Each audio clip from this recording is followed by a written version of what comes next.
राजा रघुवंशी ले गई।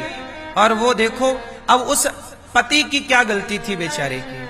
पति ने तो भरोसा किया ना भाई, कौन पत्नी अपने पति को, कौन सोच सकता है कि पत्नी मरवा देगी हमें।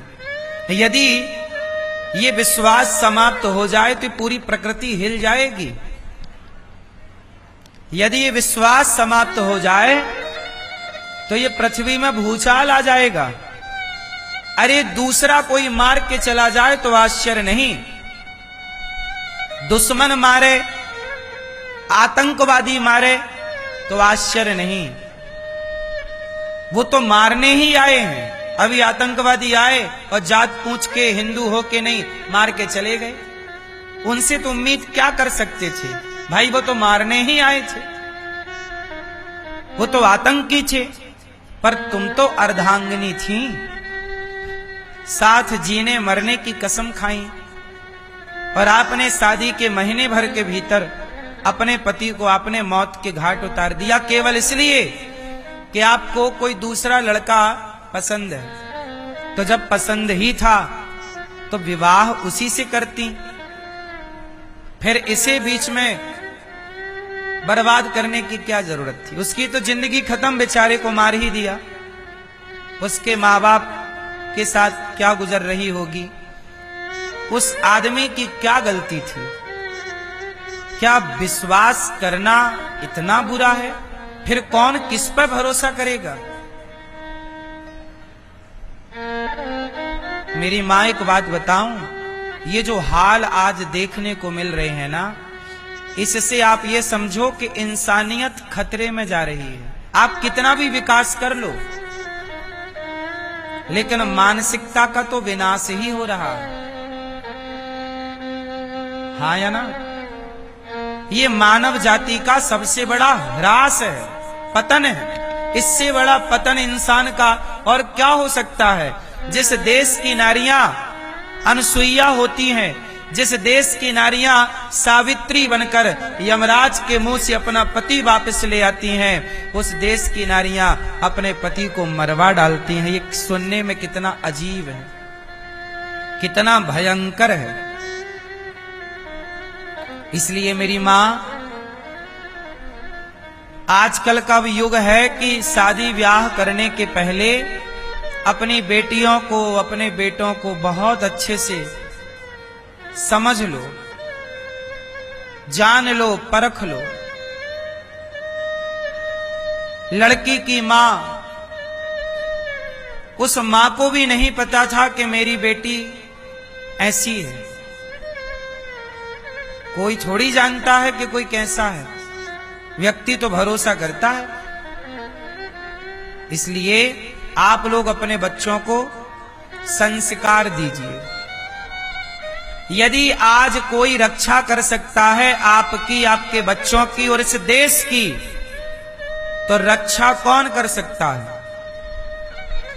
पुलिस रक्षा कर पाती तो राजा की रक्षा कर लेती, ना मरता। सेना रक्षा कर पाती तो कर लेती, ना मरता। यदि कोई रक्षा कर सकता है आपके परिवार की और आपके रिश्तों की, तो वो केवल एक है, संस्कार। बेटी को बढ़िया संस्कार दिए जाते तो ये खुरापात जन्म ही क्यों लेता खोपड़ी में। हाँ या ना? भाई सेना तो बॉर्डर की रक्षा के लिए है, पुलिस तो देश की व्यवस्था के लिए है, पर संस्कार घर के भीतर की व्यवस्थाओं में काम करता है। इसलिए आज की जो जनरेशन है, आज के जो बच्चे हैं, वो हरकत ये इसलिए कर रहे हैं क्योंकि संस्कारहीन है। अब बताओ संस्कार क्या है? सबसे बड़ा संस्कार क्या है? चरित्र का संस्कार ही श्रेष्ठ संस्कार है। आजकल की कुछ लड़कियां, कुछ लड़के क्या हो रहे हैं? चरित्रहीन हो रहे हैं। अब चरित्रहीन हो गए। वो लड़की का किसी और लड़के से चक्कर था, अब उसको करनी पड़ी शादी किसी और लड़के से। तो कहावत कहते ना, दिल लगा गदही से तो परी किस काम की, जबकि वो लड़का देखने में कितना सुंदर था जिसको मार दिया, और वो जिसके संग उसका चक्कर था वो कितना घटिया दिख रहा है। ऐसे ही हाल वो ड्रम वाले केस में भी था कि अपने सुंदर पति को मारकर ड्रम में पैक कर दिया और एक घोचू लाल के संग भाग गई। आजकल ये लड़कियों की पसंद क्या हो रही है, इन्हें घोचू ही पसंद आ रहे हैं।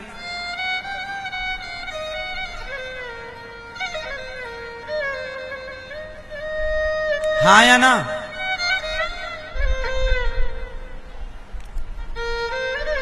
कमी किसकी है बताओ? थोड़ा संस्कार होता चरित्र का कि नहीं, मुझे विवाह के पहले किसी लड़के के साथ नहीं रहना। एक लड़की आई मेरे पास अभी 2 दिन पहले, प्रश्नोत्तरी में भी पूछा उसने। वो लड़की बोली, गुरुजी मैं एक लड़के के साथ रहती थी, उसने बोला मैं शादी करूंगा, तो मैं उसके संग रिलेशन में चली गई और अब वो कह रहा मैं शादी नहीं करूंगा। ये मैं एक सवाल पूछूं, शादी कर लेना बहुत अच्छा है, विवाह कर लेना बहुत अच्छा है, पर विवाह के पहले जो आप रिलेशन बना लेते हैं, शारीरिक शोषण जो आप अपना करा लेते हैं या कर लेते हैं, ये बहुत हानिकारक है, स्त्री के लिए भी और पुरुष के लिए भी। बोलो हाँ। इसलिए कहता हूं कि शादी विवाह के पहले तक तो ब्रह्मचारी ही रहना चाहिए। पहले की यही परंपरा थी। अब आज के लड़के होशियार हैं, शादी हुई नहीं पहले ही उनका मन भटकने लग जाता है और वो अपना शारीरिक पूर्ति करने लग जाते हैं। उन्हें पता नहीं है, लेकिन उसके दुष्परिणाम क्या है। एक दूसरी बहन आई, उसने कहा गुरुजी हमारी बहन है, उसने विवाह किया और विवाह करने के बाद, बहुत ध्यान से सुनना, ये बात आपके काम आएगी भविष्य में। एक लड़की ने विवाह किया, विवाह के कुछ दिनों बाद पता चला कि उसके पति को एड्स की बीमारी है, एड्स है। तो डॉक्टरों को दिखाया, भाई ये कैसे हुआ? तब उस डॉक्टर ने बताया कि इस आदमी का बहुत सारी स्त्रियों से चक्कर था, तो ये एड्स हो गया। अब आज के लड़के लड़कियां जो लिव इन में रह रहे हैं, क्या है ये लिव इन ही एक प्रकार का एड्स है। ये लिव इन अपने आप में क्या है? एड्स है। ये अपने आप में एक बीमारी है, ये लिव इन है या नहीं? कोई भी लड़की शादी के पहले पराये पुरुष के बारे में ना सोचे, और कोई भी लड़का ऐसे संस्कार दो आप कि आपकी बेटी विवाह के पहले सोचे ही ना पराये के बारे में, और लड़का भी पराये नारी के बारे में विवाह के पहले सोचे ही ना, तो फिर देखो कोई संबंध, कोई रिश्ता कभी टूट ही नहीं सकता। गलतियां ये हो गई कि आपने अपनी जड़ों को काट दिया। सनातन की जड़ क्या है? बोलो। सनातन की जड़ है चरित्र। राम चरित्र सुनवे को रसिया, राम लखन सीता मन। राम कैसे हैं? चरित्रवान। राम की पूजा होती है, राम की नहीं, राम के चरित्र की पूजा होती है। राम का चरित्र ऐसा है कि राम के आगे कोई स्त्री आती है तो राम उसे माता कह के बुलाते हैं, गलत निगाहों से कभी दृष्टि नहीं डालते। ये राम का चरित्र है। माँ बाप ने जो कह दिया स्वीकार कर लिया। ये चरित्र इस देश का रहा है। इस देश में ऐसा चरित्र नहीं था कि आप विवाह के पहले 17 जगह मुंह मारते रहो। हाँ या ना? ऐसे में तो इस देश का ह्रास हो जाएगा, हमारा अस्तित्व खत्म हो जाएगा। हमारा अस्तित्व किसकी वजह से है? हम सनातनियों का अस्तित्व ही संस्कारों की वजह से है। हम दुनिया में आज खड़े हैं तो टेक्नोलॉजी के बल पर नहीं, केवल अपने संस्कारों और अपने विचारों के बल पर, ऐसा विचार जिस विचार को दुनिया फॉलो करती है, वसुधैव कुटुंबकम, इस विचार को दुनिया फॉलो करती है। वसुधैव, बोलो वसुधैव कुटुंबकम, मतलब पूरा विश्व हमारा परिवार है। इस विचारधारा को पूरी दुनिया स्वीकार करती है। गीता को, गीता के ज्ञान को पूरी दुनिया स्वीकार करती है। भारत के संस्कार सारी दुनिया में सराहे जाते हैं, पूजे जाते हैं। आज विदेशों की महिलाएं साड़ी पहनने लग गईं, मंडप गढ़ने लग गया। जो जानते नहीं कि मंडप मंडप क्या होता, तेल चढ़ता, हल्दी चढ़ने लग गई। भारतीय विधि विधान से विदेशों में विवाह चालू हो गए और भारत में विदेशों के हिसाब से विवाह चालू हो गए। मतलब हम विदेशी महिलाएं मांग भरने लग गईं। गुड मॉर्निंग, गुड आफ्टरनून की जगह जय श्रीमन नारायण, जय श्री कृष्णा बोलने लग गईं, भगवान का नाम बोलने लग गईं, कीर्तन करने लग गई, प्रभात फेरियां विदेशी लोग निकालने लग गए। और तुम 10 बजे तक सोकर नहीं उठते, हिरास हो जाएगा। पूरी दुनिया में 52 देश हैं, 52 से ज्यादा कंट्री हैं जो मुस्लिम कंट्री है। 206 देश हैं इस धरती पर लगभग, कुछ कम ज्यादा हो तो आप देख लीजिएगा। मैंने जब जीके पढ़ा तब 206 थे, अब कुछ घट बढ़ गए हो तो आप जानो। 206 देशों में एक भी देश ऐसा नहीं है जो हिंदू राष्ट्र हो। अभी मैं एक जगह गया तो मैंने वहां देखा कि वहां छोटे छोटे बच्चे खेल रहे थे। सारे बच्चे मुसलमानों के थे।